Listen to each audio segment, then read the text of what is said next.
আজকের রেসিপি আলু দিয়ে কাঁচকলা দিয়ে লাঠা মাছের পাতলা ঝোল। এই রেসিপি বানানোর জন্য আগে কড়াইতে তেল দিয়ে তেলটা গরম করে নেব।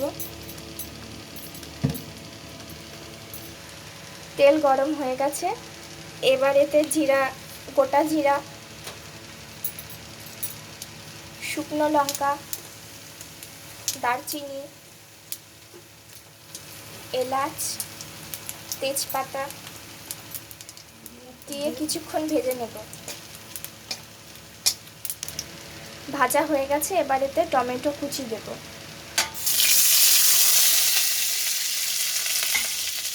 টমেটো কুচি দিয়ে খুব ভালো করে নাড়িয়ে নেব।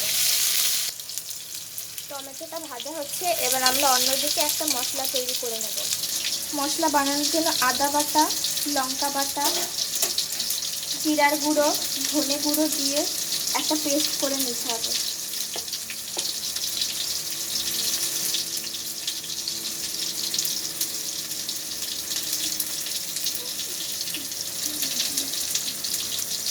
এবার এর মধ্যে একটুখানি জল দিয়ে একটা পেস্ট বানিয়ে নেব। জল দিয়ে পেস্ট করে নিচ্ছি। এবার বানানো পেস্টটা তেলের মধ্যে দিয়ে দিলাম, দিয়ে কিছুক্ষণ কষিয়ে নেব। তেল ছাড়া পর্যন্ত কষিয়ে নিতে হবে। আর একটু সামান্য লবণ আর একটু হলুদ দিয়ে মিশিয়ে নিতে হবে। মিশিয়ে তেল ছাড়া পর্যন্ত কষাতে হবে। মশলাটা থেকে খুব ভালোভাবে তেল ছেড়ে গেছে, এবার এতে ভাজা আলু আর ভাজা কাঁচকলাটা দিয়ে একটু নাড়িয়ে জল দেব।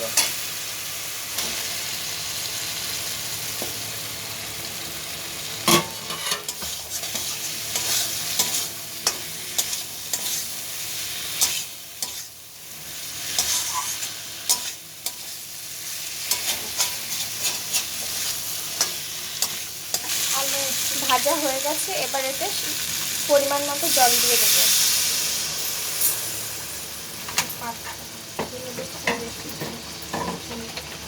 আর আপনারা যদি ঝোলটা পাতলা করতে চান তাহলে আর একটু জল দিতে পারেন। এবার নাড়িয়ে নেব।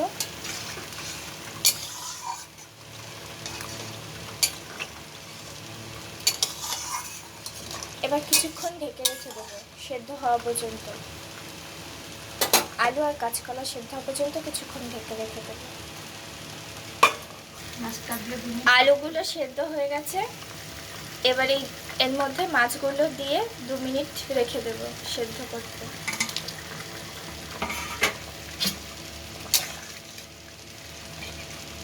এবার ঢেকে দেব। মাছ সেদ্ধ হয়ে গেছে খুব ভালোভাবে। এবার এতে 1 চামচ ধনের গুঁড়ি দেব, ভাজা জিরের গুঁড়ি দেব, দিয়ে কিছুক্ষণ রেখে নামিয়ে নেব।